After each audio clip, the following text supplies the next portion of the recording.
Joe, nice to meet you, brother. I love watching you grow up. He's pulling down his pants. Put up your pants, my man. Touchdown! Is this the dagger? Fernando Tatis Jr., a grand slam.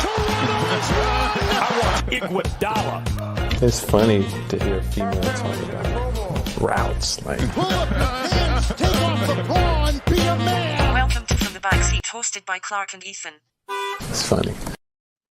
Hello and welcome to From the Backseat on this Monday night on the eve of Halloween. Well, not really the eve of Halloween, a week before Halloween. I am your host today. My name is Ethan, and I am joined today by my co-host. What up, guys? Clark here, back in as usual. I didn't have the stress of this week 7 NFL season because my team wasn't playing, but I got to, experience it secondhand through Ethan, our buddy Cole, this past week for the Chargers. So it's very exciting times. Yeah, should we just start there? Should we I just feel like get it's that out of the probably way? best to get it right off the chest. Also, I always think about this. I don't know what it is about my laptop that is so bad with the Wi-Fi on like the StreamYard stuff. I've been thinking about switching to my iPad or something, but I'm watching the stream and I sometimes move at like half a megabit per second. And I'm like, wow, is that even possible? There's anything else? I also, even to tell you the used truth, in my I do the house. exact same thing. I kind of thought it was like my Wi-Fi, but if you're also seeing it, that means it's you. No, it's Like, definitely you kind of me. like It's jump around. I know. It's not like what we're looking at. I don't feel like I jump around on here, but when I watch it on like the side because I have my phone, I'm like, I'm all over the place. So, but I think it's because of the laptop, not actually because of the Wi-Fi. Yeah, I mean, I guess From the So- Backseat's got to upgrade here. Hopefully, Yeah, well, KUSI I have will pay that Fucking bill for upgrade you. right over there. I just not choosing to use it because I don't know how to set it up like this. Mm. So, but I do. It's just whatever. It doesn't matter. But You that's need just KUSI to pay the bills.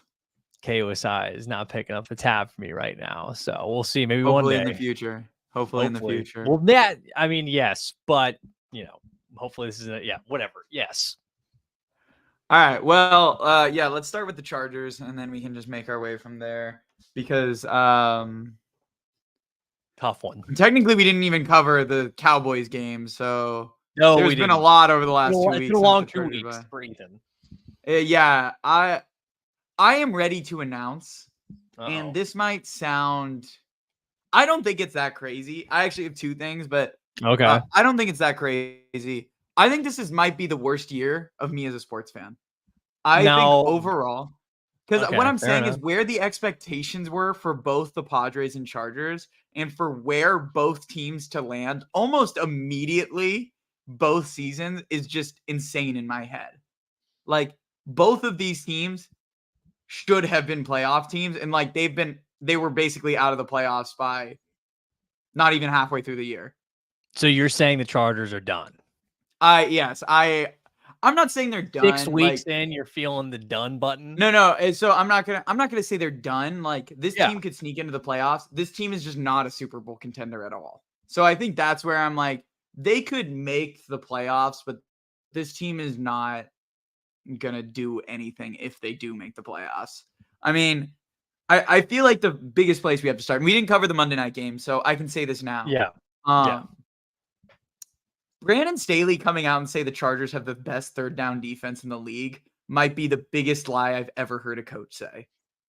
Well, that would be a pretty big lie. It's a pretty bold So lie. the reason he said it is because technically he's not wrong, because the Chargers have given up so many penalties on third downs, but those don't count as conversions.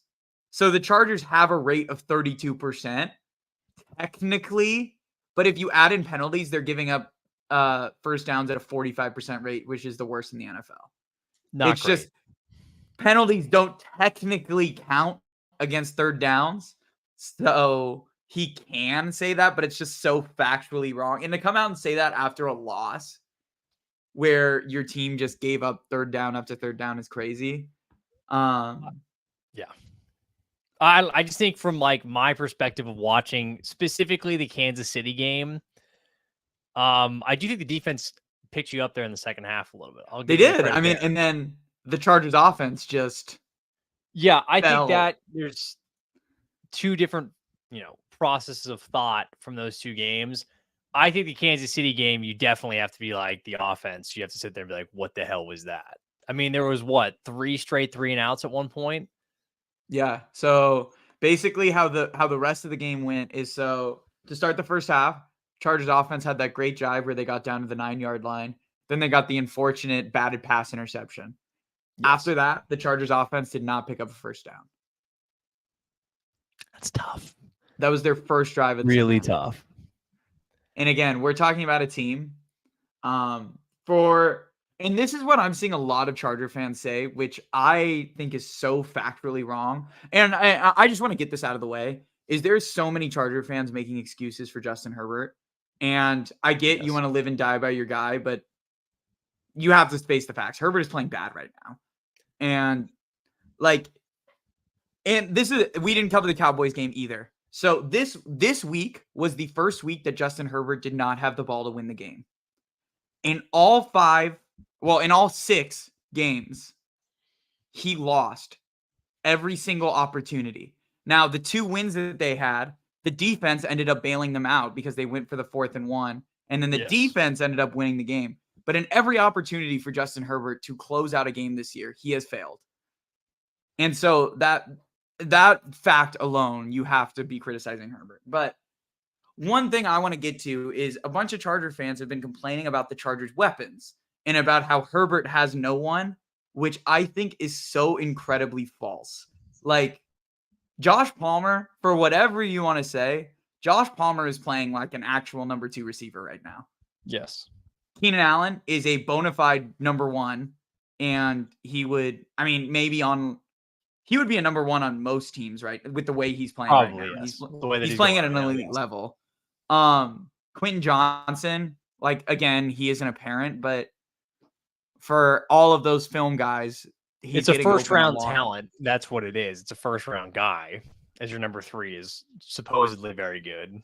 They still have Eckler. Kelly's running really well. The offensive line, it's having its issues, but a lot of it is just made worse by the fact that Herbert isn't deciding to do anything. Yeah. I think it's a fair and valid criticism at this point.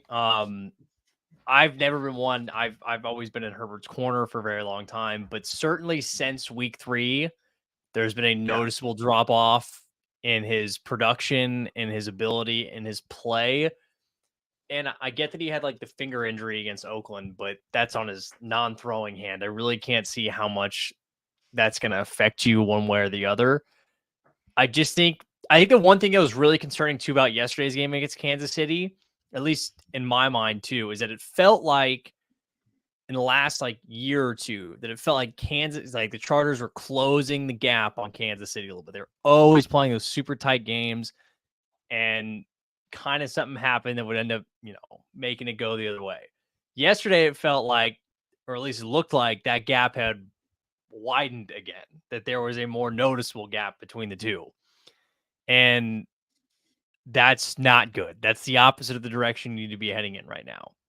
Obviously, you are more fluent on the Chargers knowledge yourself. I do pay attention to them myself too, but I don't know. I think I'd be hard pressed unless there's a major turnaround to see Staley stay another season. I think, especially the quotes coming out in the locker room afterwards, where guys were saying, what the fuck are we doing playing zone the first half? And then we finally go to press man and things start working out a little bit better, which is completely correct because they switched over to man.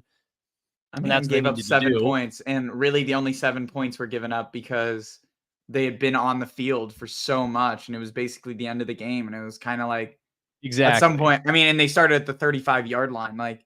The defense honestly played lights out in the second half, which is crazy based on how the first half went. Yeah.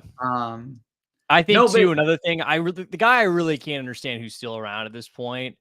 I don't get how Telesco's still there. No, yeah. I've been saying it since the Lynn era. I don't get how Telesco still has a job. The dude just is bad.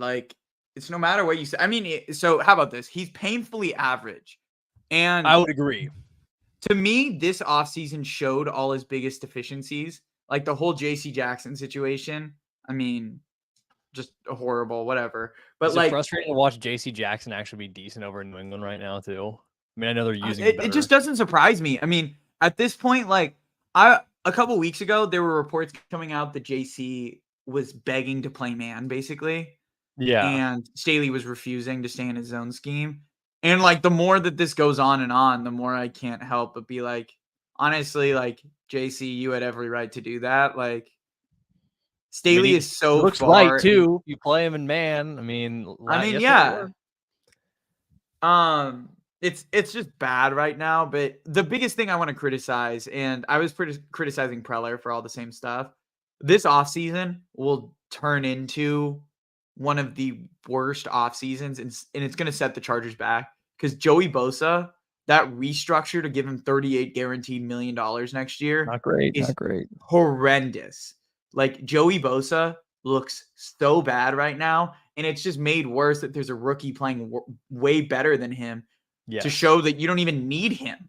Like you could have just left it Mac and Thule for the next couple years, and you probably would have been fine. I mean, I completely agree. I think Roddy White, of all people, pointed it out pretty well yesterday. It's like, it doesn't really matter. Like, Payton gets back there, the quarterback, dude. He doesn't even do it. It doesn't even do it. Crazy. I don't know. I don't know. The Chargers, just looking forward, the Chargers have $120 million guaranteed next year to 4 players, and none of them are Herbert.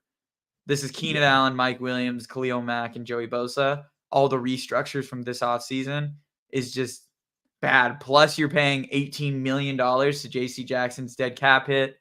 Justin Herbert's contract is going up. At some point, you're going to have to re-sign some of these guys. Like, I don't know if they can let Eckler go, to be honest.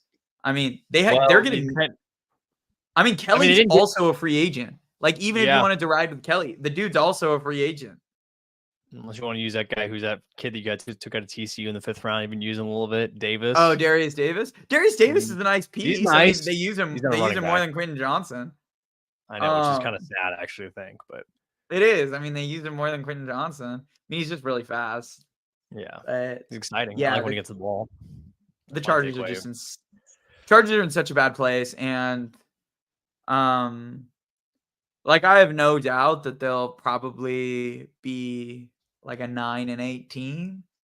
Probably just miss the playoffs. I think it's fair. I think the Chargers, will probably do what they do best, and this is not meant as a rude way, but they will figure out a way to be just good enough to disappoint you. And I feel like it's sad just to think that stigma is still there. I really feel like it's going to be like, again, like I kind of disconnected from the Padres for a long majority of the season just because like it was so bad out of the gate that I just wasn't that interested. But it was probably like what you and Cole felt, where like at the very end, it was like, man, with 2 weeks left, we're like 5 games out. We just need some of the stuff to go our way. Just like that, probably. It'll be like the Chargers will win, 4 in a row or something at the end of the year, and they'll be like, hey, we got this. If we win this and like 2 crazy things happen, we can get in. And you guys will win, and then one of the 2 things will happen, and then the other one won't. And you'll be sitting there saying to yourself, like, oh, why didn't we beat Dallas week 5? Because we should have. Yes.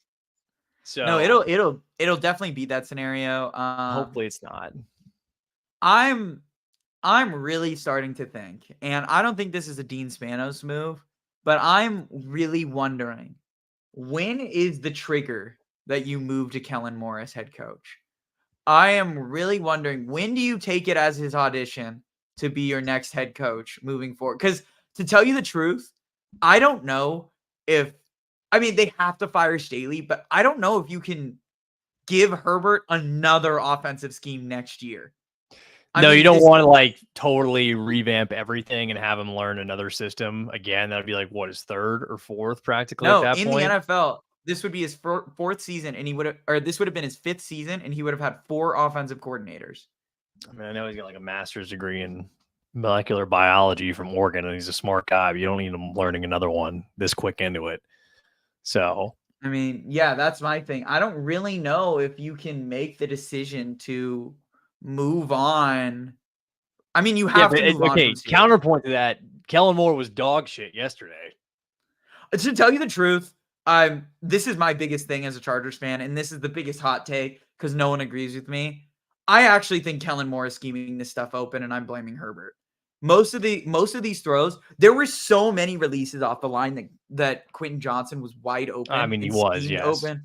And just Herbert just decides to stare down Keenan Allen and just that's it. It just felt like that's how the second half went. And I guess no it's fair. matter I mean, what, I think it's fair enough. I think it's fair. Maybe like in Dallas, like everyone during the Dallas game was criticizing Kellen Moore. Like, look at them not be able to score points. And he schemed open so many wide open touchdowns that Herbert just missed. Keenan Allen threw some absolutely ankle breakers on some corners just for wide open touchdowns, and just Herbert just missed him. hate to see And it. like, I don't know. I am not in the position to sit there and there is something with the fourth quarter play calling. I'm not getting it, but I actually think it's a Staley issue. How my vibe of this team right now is they are trying to play not to lose. Like they're playing really far off I man agree. There's coverage. no like it feels like it gets into those moments and they're like, all right, just hang on. Like we just gotta hang on rather than the idea of going for the proverbial jugular as they would want them to be. Which is funny because that was the whole Kellen Moore's thing when he came to the Chargers. Is him and Mike McCarthy disagreed because Kellen Moore wants to run the score, but it's just not happening right now. No, it's been tough. It's been tough. It's been tough. Well, let's talk about some other teams in the league because the Chargers are depressing enough. There's a team, and we'll get to this. I just thought instead of doing a whip around, we just get into these teams that we kind of want to focus on because we're getting to the point where you can really see who are the good teams, who are the bad teams. And the team I want to highlight, just because they had a massive win this week, I want to highlight the Baltimore Ravens. Because they're definitely the Ravens might be, and this might sound controversial to some people, but I think they might have the best chance to dethrone the Chiefs. I think if there's any team right now that could take down the Chiefs in the playoffs, I think it might be the Ravens. Lamar? I think if we're saying right now, then sure, I think so. If they play like they did yesterday, I think they are certainly capable of beating anyone. That was a masterful performance from Lamar.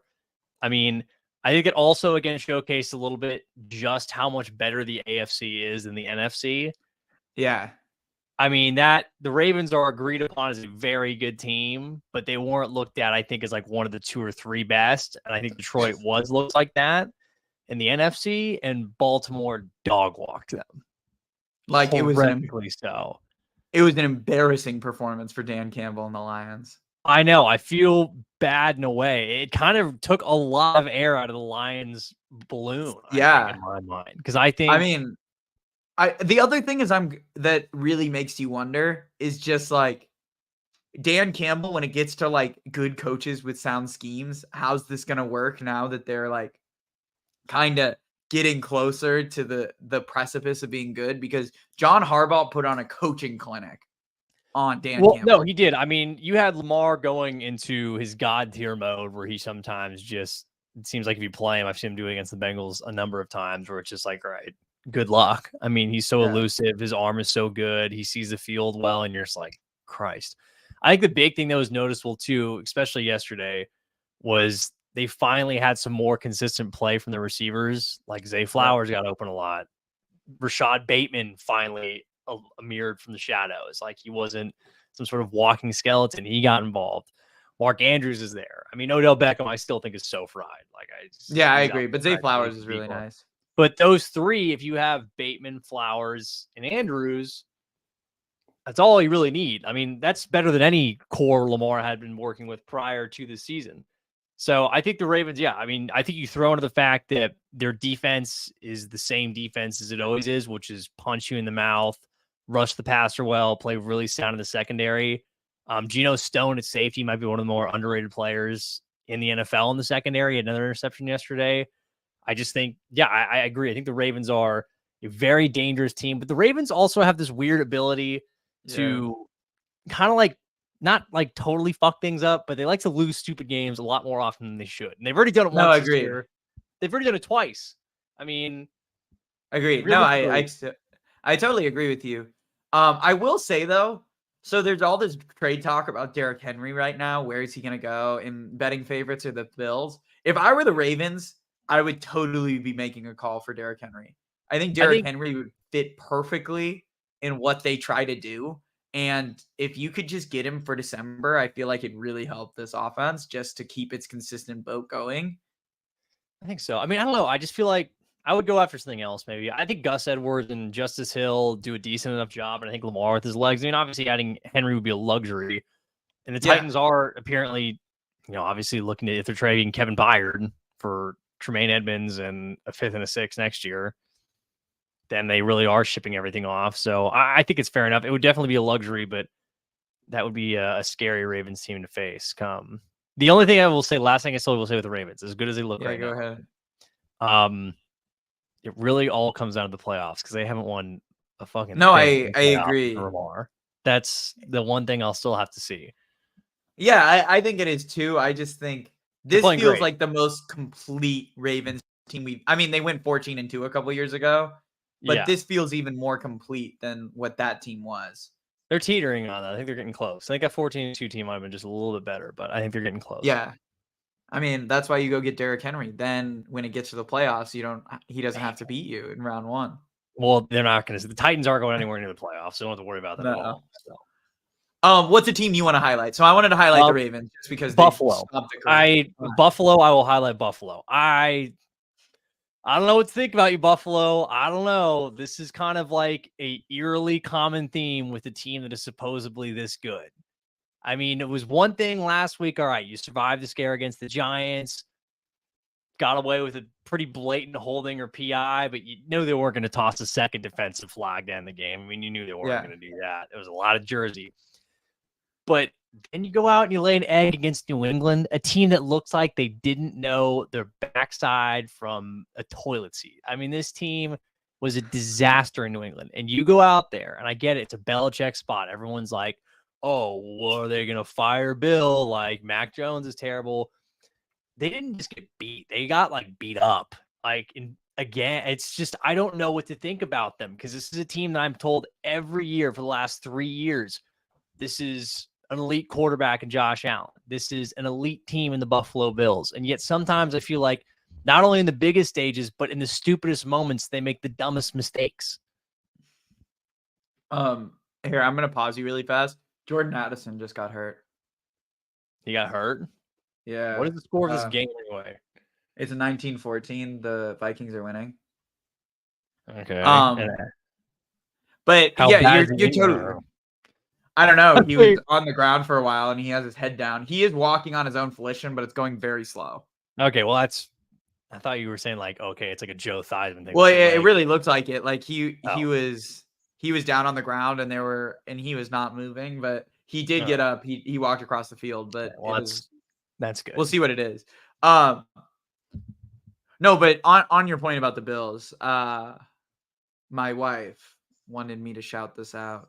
Okay. Congrats to the New England Patriots on your big victory.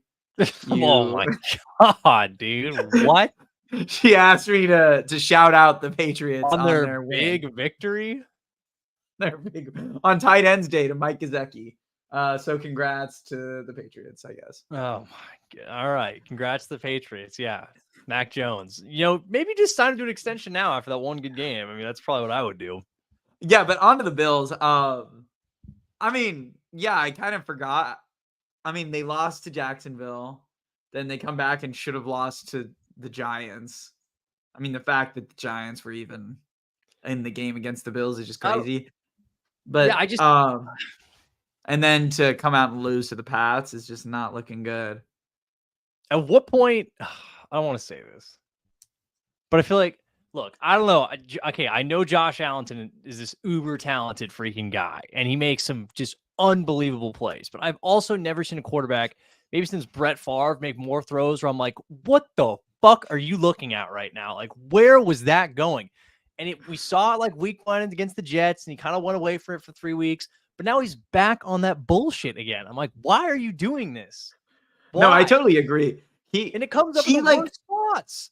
The thing about him is it's like he sees ghosts, but it's not like seeing ghosts. It's like literally you're a Madden player who's like, you're just like, all I do is throw deep balls. So I'll just randomly chuck one just into triple coverage as far as I can.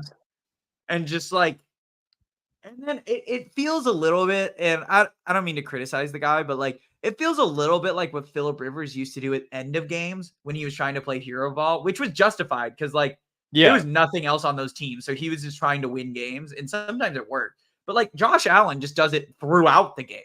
It's not when they're down making plays. It's just like they could be up 7 and he just randomly just chucks one. No, I don't know. I feel like, and since we're talking about Herbert, we were talking about Lamar with this. I feel like Josh Allen a lot of the times gets to escape the idea of like, oh, well, he's not really super clutch. I don't really like the dumb argument anyway. But I feel like Josh Allen's notoriety is this large because he lost, again, keep this in mind. He lost the exciting playoff game to Patrick Mahomes like 3 years ago now. Yeah, no, I agree. And that stigma has continued to follow to this point where everyone else like Lamar and Justin get cracked for it all the time. Even Hurts, Tua, Burrow. But somehow Allen's just kind of like, well, he makes cool plays that we can post on social media, so we don't really want to talk about it. So I'm going to say something that I've been thinking for a little bit. And it's so funny because like as a Chargers fan, I mean, people criticize this. To me, Josh Allen is the social media quarterback. Because at least Justin Herbert, he doesn't like when you say social media, he's just doing it for big plays and stuff. Herbert doesn't turn over the ball. So like, it's not like he's just doing it for social media because he's not putting the ball in harm's way on plays that he's not doing it. Josh Allen will just try whatever he can to make whatever highlight reel play that like doesn't work. No, I don't understand. I agree. I think there is some sort of credence to that because I do think a lot of times it's just like, hey, oh, wow, Josh Allen, Superman. I'm like, okay. How about he just makes correct reads in the playoffs? How about he makes some correct reads and they play New England in week 7 in Foxborough? Why does he lose these games? He's lost the divisional game now to the Jets and the Patriots. Keep that in mind, too. And they beat the Dolphins. They creamed the Dolphins. They killed the Dolphins, which makes it even more perplexing. It makes no sense, but why don't we talk about, and then we can move on to something else. Why don't we talk about that Miami Philadelphia game a little bit? Just because, I mean, if you haven't seen Mike McDaniel's, I think he gave a great explanation He gave a great explanation of just like the hype going into the game, and this is one thing. Like Dolphins fans are really annoying, but Mike McDaniel's is so easy to root for because he's actually legitimately funny and like he's very insightful. Mm-hmm. I mean, he literally said how the media would portray the game. If they won, they're the best team in the NFL. And then if they lost, they can't beat anyone good. Can't beat anyone good, which is exactly what everyone talked about today, just hours after that game. Yeah. I mean, he was just so right. And so there's not much I want to say about it. Like the Dolphins are a good team. Tua made an incredible throw on that touchdown. Touchdown. I mean, that was such an anticipation to be like, I know he's going to be there. I'm just going to throw it up, see if you can go ahead and get it. And got it. I mean, yeah, I think I think for me more on that, it wasn't any sort of massive or huge takeaway one way or the other. I think, I mean, obviously there were some mistakes made by Miami. I think definitely the officiating of the game was a little bit off. I mean, 10 penalties and no penalties is certainly interesting. I think if you're Miami too, you probably like how your defensive line played. I think it looks better than they had in recent weeks against one of the better offensive line units in the NFL.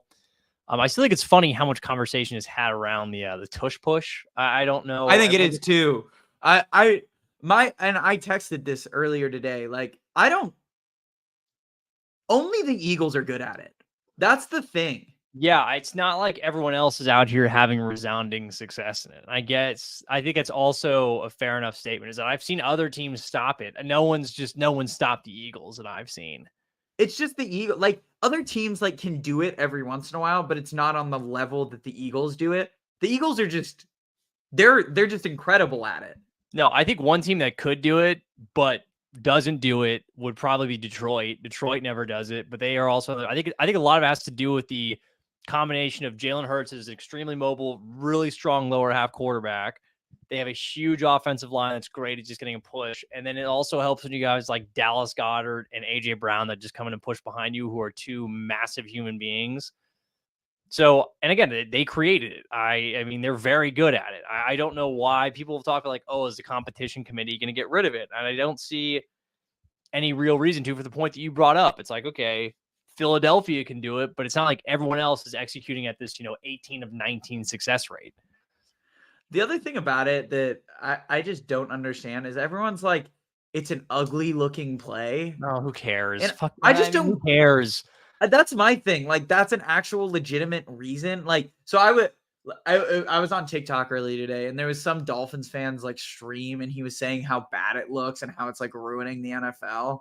And I'm like, who cares if it looks bad? Like, that's, to me, the tush push is probably like the most legitimate football play, because it's just dudes pushing each other. Well, people are like, oh, it looks like a rugby play. Who cares? You can also do a drop kick for 3 points in the NFL still too. No one does it. You can do it. I don't know. I just feel like it's a complaint because no one's figured out a way to stop it. I don't really know what the Eagles, way they're doing it right now, that you can stop it that often, but no, I don't think so. It's their play that they have figured out. So, but there's been plays like that in the past. I'm sure if you tracked long enough.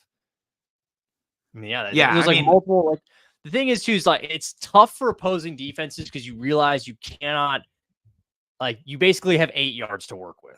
Like, it's 1st and 8, because if it gets to 3rd and 2 or 4th and 2, they can do it either one of those times and probably get it. Not that they would break it out, but you have essentially your yard or 2 less of an area to work with as a defense, which can be frustrating. No, I totally agree. I mean, that said, again, if you outlawed it, I think that'd be very stupid. There wouldn't be there'd be any real reason in my mind to do that. Then are we going to start like making fly routes that Tyreek Hill runs illegal? Well, I mean, it's like, really the thing, like, people I remember used to like bitch when Brady would do the jump over the top, break the ball, and then bring it right back. But I'm like, okay, imagine if we outlawed that. I'm like, I mean, guys finally figured out, just stick your hands up and try to punch it out, which last year for the Bengals, I mean, I know it's Tyler Huntley on the 2-yard line. Sometimes the ball comes out, and I don't know. I just think it's a silly thing to just go ahead and be like, oh, well, it's such an OP play for them. We can't figure it out. Let's just get rid of it. No, don't do that. I think so too. I think it's stupid. And I like, again, the advantage is theirs. It's a totally legal play that just no one else is good at stopping. No, not at all. Yeah. It's like, oh, the Dolphins are really good at crossers. Let's make crossers illegal. It's like, okay, just because a team excels at one play doesn't mean we have to immediately excommunicate the play from existence. Just because your defense isn't fast enough to stop Tyreek Hill, like, it's you don't have to make it illegal. Exactly. Oh, wow. Brock just made a nice little play there. What down was it? I mean, it was 3rd and 4, and he scrambled out of the pocket to his left, went all the way across his body, threw it to the other side of the numbers. Oh, it's going to be incomplete. Ayuk dropped it. Nice. Okay, good. Whatever, that's fine. Didn't need to. Yeah. So, Drew, this is kind of our point. Like, let's outlaw Patrick Mahomes because he's really good at throwing the football. No, that's kind of the vibe of what this is. Yeah. Are there any other teams you want to cover, or should we just talk about some maybe individual players that we think? Yeah, maybe let's go more to the individual side. I think that's the better place to go with it at this point. It's kind of a couple individual ones that people we thought stuck out one way or the other. So, do you want to start us off? Yeah, so I'll go ahead. Well, I guess for somebody who I say like a winner for this week, and Myles Garrett. I mean, Myles Garrett single-handedly carried the Cleveland Browns to a win. I mean, good God, the blocked field goal, the strip sack touchdown in the end zone. Cleveland had no business being in that game. You can really argue at the end of the game, they got a serious assist from the referees. Yeah, they did. Different calls. That was atrocious in its own right. That said, Myles Garrett didn't have anything to do on that play. He was phenomenal. I mean, that's one of those performances where, I mean, it's so hard to choose between him and TJ Watt for who's the best defensive end in the NFL. I still think when I watch Myles Garrett, I think it's Myles Garrett. Well, yeah, I mean, I'm right there with you. I mean, Myles Garrett is the definition of a game. He's just game wrecker. That's just what he does. I mean, he doesn't do like stuff like that all the time, but he does stuff that's close to it. I mean, we're talking about a game where TJ Watt had another pick this week. Yeah, I agree. I mean, that should be someone I'd say like, big winner for themselves this week. Certainly would be a guy like Myles Garrett. A loser Garrett. though, I would have Is Deshaun loser. Watson? Well, yeah, I think so. Certainly, he's a loser every day of his life. But he was cleared of concussion protocol. I don't know what the point is of him being there, and I don't think there's a. Sorry about the sneeze right here. No, that's okay. I can talk while you are. I mean, Deshaun Watson is just in he makes no sense. Like he's already given up on the Browns basically. He has 4 years left on his guaranteed contract. I mean, he's guaranteed $65 million next year. Well, just think about it. They watched the other day and sat there and he's clear concussion protocol, and they've still had PJ Walker out there. They felt PJ Walker gave him a better chance, and frankly, he did. Because Watson was just throwing the ball the other team, horrific interceptions. He's so disinterested. And again, I don't think there's a franchise that deserves it more because they gave him all this money to a scumbag. And there's not a guy who deserves to have this happen to him more than Deshaun Watson. No, it's just crazy. I mean, that Russell Wilson offseason of quarterback moves might go down as one of the worst off seasons in NFL history. Just because none of those moves worked. I completely agree. I just think I just look stupid. And then, for every other quarterback, they're probably pissed because, dude, this guy just fucking banged us out all this money. So we can't get that now because all the guarantee that he got us. I mean, no one's ever going to hit that high of a number ever again. I mean, can I talk about a loser? Yeah, go for it. Mine is Bijan Robinson. What? Okay, do you think he was actually sick, or do you think he was just I have no idea. I mean, did you see the NFL is investigating it because he wasn't on the injury report? Really? I didn't see that. No. Yeah, the NFL is investigating them this week because, basically they're if somebody's hurt and not really gonna play, you have to put it on the injury. You have to list them. I don't know. They all complain about they said he was sick, but no one really ever gave a real answer to what that was. He said it was a headache. Yeah, it was something oh, it was a headache, and they didn't want to risk it, but I'm a headache. Unless you're talking a migraine. Terrell Davis used to have migraines and miss games, but a headache is much different than a migraine. No, it's I'm so confused on the entire situation. That was one of the most. I mean, and it also sucks for me because I had bet the over on Bijan Robinson's receiving yards. Yeah, everyone got screwed. Everyone got screwed on that. I'm surprised they didn't refund that. I'm surprised too. Sleeper did. So if you want to convert on your daily fantasy sleeper, rebooted that to you. Yeah, good. But yeah, I mean that's a tough one for anyone who bet on Bijan. If you had Bijan on your fantasy team, any one of those different number of combinations, that would have been a tough one to swallow. The other one I was gonna have for a loser this week. He looks toast. I think it's over. Jordan Love. Yeah. That shit's over. He's not good. He's not. And I think, people were like, oh, he's still learning. It's year 4, brother. This is his 4th year in the league. I know he's been behind Aaron Rodgers for the last 3, but God damn it, you got to figure it out. I agree. I'm right there with you. I mean, Denver sucks ass. And if Zach Wilson could go out there and play better than that shit and come away with a win, you certainly can too, Jordan Love. I mean, good God. And the thing is, too, is I'm getting concerned about their other people. Christian Watkins, great year last year, kind of not very good this year at all. Romeo Doubs and Reed look way better than him, actually, at this point of the year. I'm kind of wondering, at what point do you start to think about the coach there in Green Bay? I don't think it'll be this year. He's going to get the benefit of the doubt. He's going to get the benefit of the doubt for a little bit. I know, but what are they gonna do next? I mean, so that's just a whole other discussion, which we can get into another time. Yeah, I just think, I don't know what they're gonna. He's gonna get at least another year or two. I think at least another year before people start really asking questions. Because, this is the first time Green Bay in the better part of 20 years or more since Rodgers and Favre. Coaches don't turn over a lot over there. I mean, McCarthy was around for forever. LaFleur has been around for a very long time now. This is just the first time in a very long time they've had subpar quarterback play. I do question some of LaFleur's, offensive play calling. For some reason, if Aaron Jones has a good play, they're all right, get the fuck off the field, put AJ Dillon back in. I'm why is AJ Dillon touching the football? What? Someone explain to me for 1 second why AJ Dillon is seeing touches still in the year. No, it used to be cool when he was productive, but now he's shitty. So, Well, I mean, it was good with Rodgers because, like, the change of pace from Rodgers throwing the ball to Aaron Judge running the ball to Yeah. AJ Dillon, like, they were also different styles, so it worked. But now, like, Jordan Love isn't really a threat to throw the ball all that much. no, it's So, silly like, now. it's just whatever. I got a winner, Okay. and it's kind of something I want to go back on because I didn't really think about it a couple weeks ago. When we were talking about CJ Stroud, we said he's basically NFL Rookie of the Year. And the only guy that can catch him is Bijan. I was highly disrespectful to one player, and that's Puka Nacua, who came out and had 150 yards. Another great game, but it's still gonna be Stroud though. I think it will too, but Puka's numbers are insane.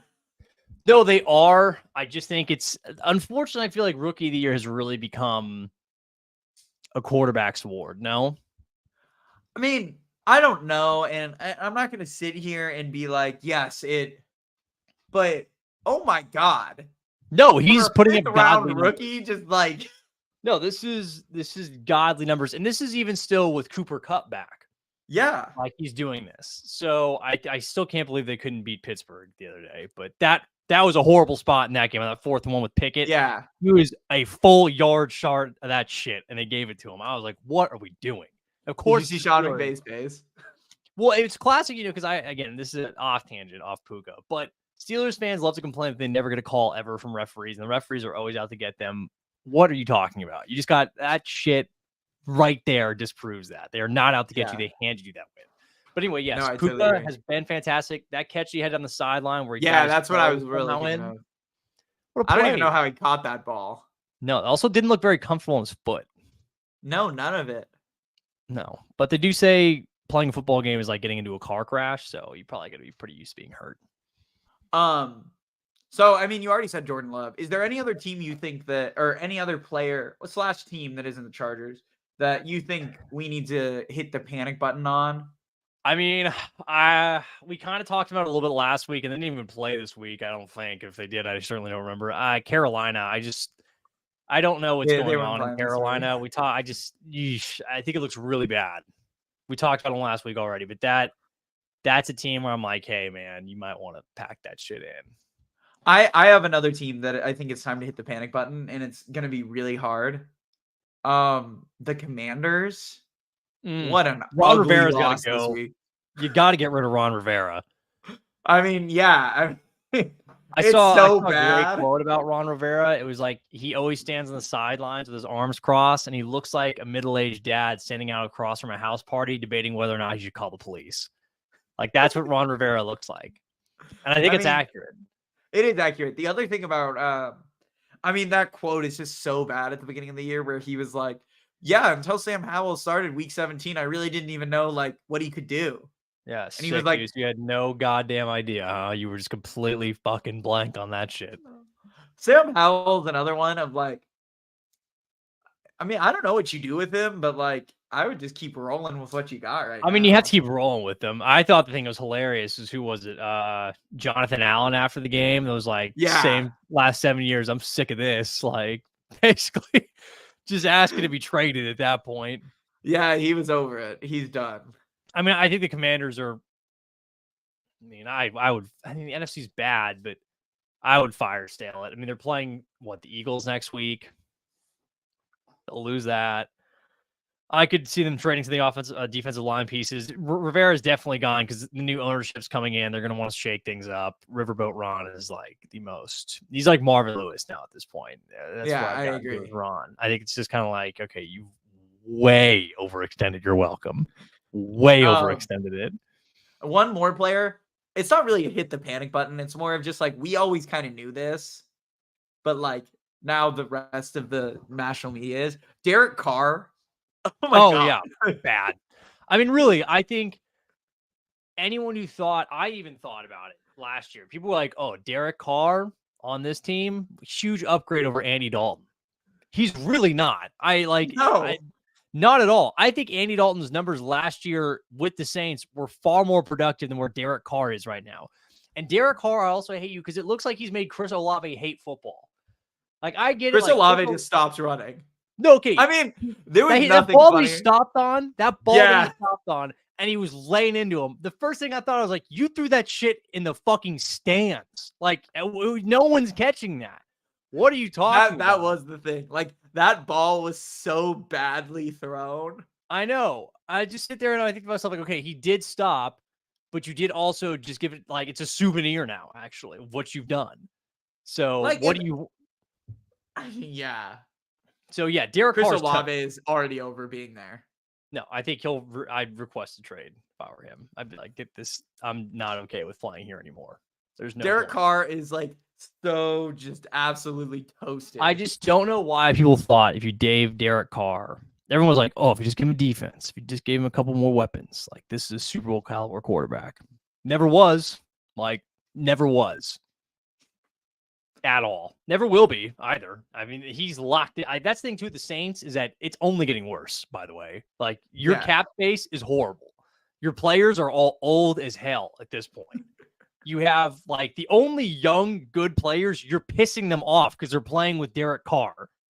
And then everyone was like, oh, I felt bad for, was it Foster Moreau, whoever came? Like I felt bad in that spot. But I was like, everything else. Like, if I'm Kamara, I'm like, I'm playing with this. This is what I have to play. I'm tied to this. Like, Raheem Shaheed, Chris Olave, like, all these guys are probably like, dude, just shoot me, actually, because this is my worst nightmare that I Did you see Rayshon Jenkins' quote about Derek Carr after the game?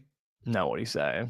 He just said, we knew he was going to check it down the entire game. When I was on the Chargers, we knew it. When I'm here, I knew it. He's going to check it down every play. Like, that's what he loves to do. He has no other idea except for that. He gets so scared so quick. Well, the funniest is when he's just standing. I mean, the best Derek Carr moment, which, sorry, Drew, I have to bring it up, is when they were playing the Chargers and, like, Joey Bosa was coming up through the A gap, and he just literally fell onto the ground, and Bosa, like, was within, like, 3 yards of him. I know he gets very scared, which is not a great quality, I don't think, of a quarterback typically. But that's kind of how he's rolling. Oh, the 49ers have a chance to come back in this one now. Yeah, they have a chance. One last player that it's not hit the panic button, but he's definitely hit the panic button. Sorry, Drew. Devontae Adams once out of Vegas, so bad. I don't know how he gets out of Vegas though. I don't know either, but he's like basically begging for it. No, he is, and they're not using him either. They're not using him well at all. Like, but why should he want to be there? I'm sorry. Like, again, I don't want to be offensive to any Raiders fans out there. Drew, Cody, I'm sorry. Not looking good. It's pretty bad. What's new though? Well, they went on and said they want to fire McDaniels. So. Well, they should, because McDaniels is the biggest idiot I've ever seen. Like, I thought it was crazy that he got a second opportunity somewhere as a head coach. I couldn't believe it. After how badly it went with Denver, and then Belichick was like, oh, come home. Like, you can play here. Like, you can coach your little coaching job over here. He agrees with us. He says Adams deserves so much better. No, he does. I mean, poor guy. I mean, he grew up in, went to Fresno State. He had a good career there. Yeah, him and Derek Carr were boys. I think they were kind of promised, like, play together, too. And then Derek's gone now, and he has Jimmy Garoppolo or Brian Hoyer. I couldn't believe Brian Hoyer was still in the league. I mean, good for him for collecting checks, but holy shit. Well, since now we know either, I'm guessing this is Drew. Since we know Drew is here, Drew, how do you feel about your new manager, Bob Melvin? Yeah. God, dude. Fuck, man. It's not all good. right, Clark. Let's talk about it now. So this was all while the Chargers were just breaking down on national TV that the Padres allowed Bob Melvin to interview with the San Francisco Giants. And basically today it was confirmed that Bob Melvin is using the interview process to just poach whoever he wants. Yeah, I mean, he's definitely already using the manager of the Giants. I think that's anyone who doesn't believe that anymore. It's just, all right, how do I phrase this? This just speaks to the complete incompetence that AJ Preller has created in a circus of an organization for the San Diego Padres. It makes me sad because I don't think Bob is to blame for any of this. I don't really think they ever let Bob do what he does best, which is coach the way that he wants to. I think he'll probably have a lot of success in San Francisco. I think they need to revamp the roster up there a little bit for the Giants, but that's a whole other story in itself. If the Padres hire Ryan Flaherty, I might cut my foot off. I don't know. That would be the worst. That would be the worst decision they could ever make. Hiring Ryan Flaherty would be like willingly smoking fentanyl. There would be no reason. He's terrible. He's a joke. The only guy I will accept as a manager from this organization right now is Mike Schilt. And I think that's probably who they're going to go with. Schilt, I will give him credit. He knows how to manage in not great circumstances. He got a lot of credit from a ton of players for his time in St. Louis. A lot of confusion when he got fired. If Tommy Pham likes you a lot, that probably means you work pretty hard. I'll give credence there. But I think it's more of just a complete, it just shows the incompetence and disaster that the Padres are under Preller. And I really can't stress enough how incomprehensible it is that he is going to get the opportunity to hire a fourth manager at this point. Yeah. And he's, I mean, what else is there to say? That's the thing. I mean, what else is there even to do anymore? I think, this offseason could be a nightmare. Like, if I don't know, I just hope as long as it's not Ryan Flaherty, I can kind of with Schilt, I can do. I don't want us to trade Juan Soto. If we do that, I'm going to lose my mind. But I don't know where to go. I just think it's more of a disappointment of like, this is where we're at.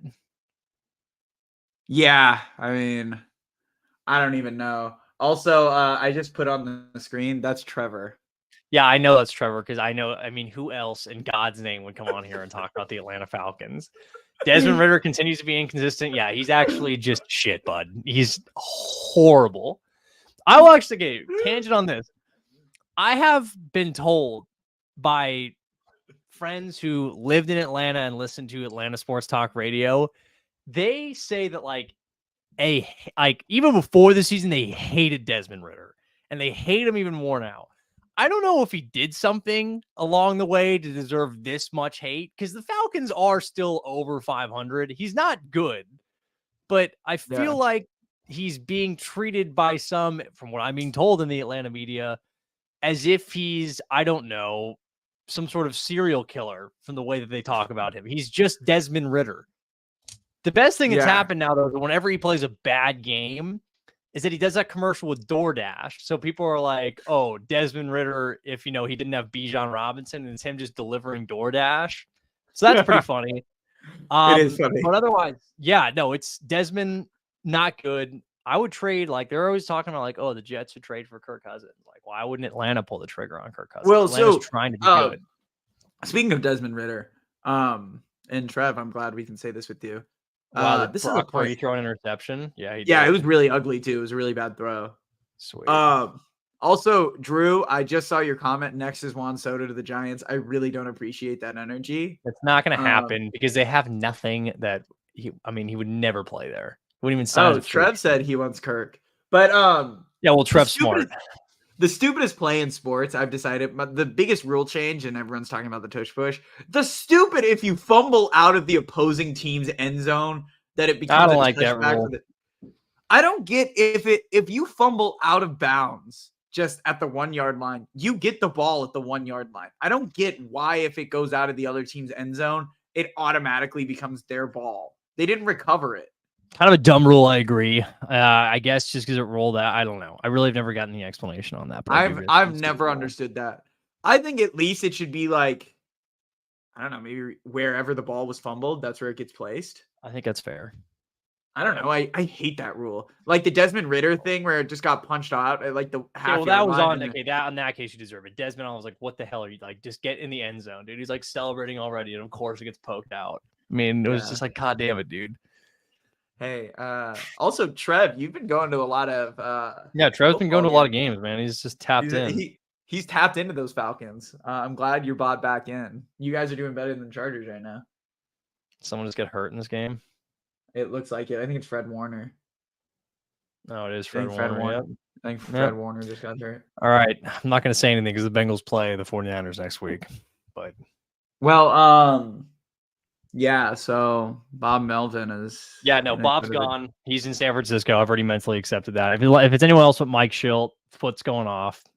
Foot's getting just butchered off. But congratulations, AJ Preller. Suck my ass, dude. That guy's a bozo. It's gonna ruin everything. He's such an ass. I hate him. I hate him so much. Yeah, probably. Every single time I see his stupid face, dude, he's probably like, ugh. I mean, again, I can't believe he kept his job after You this. just know that whole dude is season. just sitting in his stupid little office, probably just taking massive dabs. He's probably super baked. I think AJ Feller is just ripping the daylights out of a Bing piece right now, dude. That guy is such a bozo. I hate him. He always looks so disheveled and gross. Now I'm going after him personally, but fuck this guy, dude.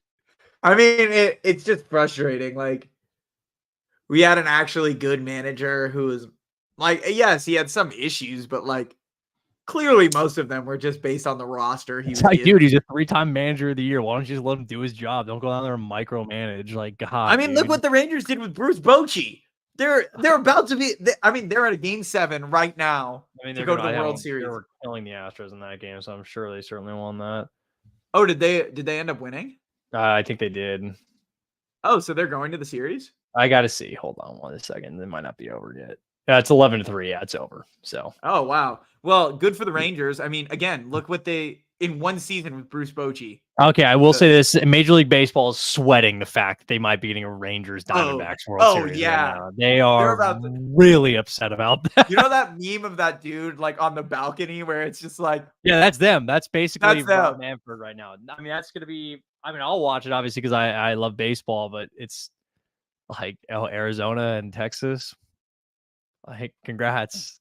Like, really cool, dude. Zach Gallick. If that ends up being the World Series, then we might see playoff changes just because they'll be like, yeah, we can't I think you'll if Philly wins, I think they'll be ecstatic because at least they'll have one big market in it. But if it's like, I mean, Dallas is a big market. Yeah, but it's not. No, really. I mean, it's not a big. No, it's not really a baseball city. That's the thing. I mean, it's if it was, the Cowboys are huge, but that's actually pretty good. Drew said MLB is going to have Angel Hernandez in Philly to make sure. Probably. I mean, God, do they need anything? You call the fix in right now, so they don't have that load of crap series. I mean, that would be sort of unfortunate. It'd be kind of fun at the same time, but I don't know. I wrote off the Diamondbacks very early, but I mean, the one thing is, I do want to give a congratulations to the Rangers because it honestly all felt like it was over when it looked like Jose Altuve came back and hit the huge home run. Yeah, I think that. Well, like again, was just... well, I think it's just more spectacular too. The Astros simply can't hit it home. I don't know how they can't do it. So, wow, Kirko with a nice throw. We'll rip my stupid Giants bet. I mean, my 49ers bets, man. I'm getting freaking. We'll see. I mean, they could stop him for a field goal. No, it's over. Back. It's over. It is? I mean, are you ahead of me? I'm watching it on the app. Oh, maybe you're ahead of me. So they're first and down in San Francisco is 36, and I'm just about to be down. Whatever. Oh, and San Francisco's one timeout. Oh, wow. Yeah. Also, did you see Trev said he got to see Zach Wilson beat the Eagles? I did know that he saw that. I saw him post on his Instagram story. That's fun. That was very exciting. So, is there anything we should cover before we move on? Yeah, well, NBA's back. NBA, I could really care less about the NBA right now. Like NBA is like the sport I care least about. Oh my God! Wait, we haven't talked about this. Did you see the LeBron James tight end video? No, it was LeBron James tight end video. Oh my God! You have to look this up. LeBron posted a video for National Tight Ends Day, and it's so painfully obvious. I'm not gonna watch. You can't make you watch it on stream right now. I'll watch it later. Wait a minute. No. But what I'm telling you is like it's so painfully obvious that he's just like reading from an ESPN. I mean, he's reading from a lot of stuff. He's reading from a lot of stuff. I think my favorite thing about LeBron, LeBron is one of my favorite athletes of all time, and he's unintentionally hilarious. But I love when he he brings a book in before a game, and everyone always talks about this, and he's always on the first page. And I remember one time, I think he was reading like what's the book by Malcolm X again? Oh, yeah, I don't remember. He was reading that one, and someone asked, like, what do you think about it? And he's like, just started it. It's like, dude, come on, man. I know you just started it, but you're not gonna finish it. It's like I respect the game because it's like as an aesthetic look, like you're trying to be like, yeah, I read this, but No, I but don't do the that. video was basically, it was like LeBron. He just posted like happy national tight ends game and shout out to Travis Kelce. And then he like takes a long pause and you He's gotta kind of like find see his someone fingers else. like this. And then he's like, and Mark Andrews. And then there's like a Come on. You don't know who Mark Andrews is. I think the best thing LeBron does now is he gives out his like LeBron's picks, like his LeBron. Yeah. And I guess if you tail them, you probably could be decently. But he's also like LeBron's never made like a risky pick. I think he picks like favorites every game. He's like, I it's always like he puts out like a 3-leg parlay and it's like the Chiefs winning, the Eagles winning, and the Dolphins winning. yeah, it's like, okay, your 3-leg parlay that pays out plus 110, dude. Okay, that's not really much of a risk, but congrats. That's cool. So, who knows? But it's LeBron again. I love LeBron for his unintentional, hilarious acts. Again, the reading always cracks me up. He also claims to have been like really big fans of any musical artist when they like start getting big. Yeah. It's like I was on them 2 years ago. And it's like actually they just didn't exist 2 years ago. So I don't know how you could have been on them. Our last thing will be Trev asked you, haven't been to a Bengals game though. How are they doing? Why? Wait, I mean, they're fine now. I actually feel pretty optimistic going into this next week now. I mean, what do you mean? I haven't been to a Bengals game though. How are they doing? Can't you just look it up?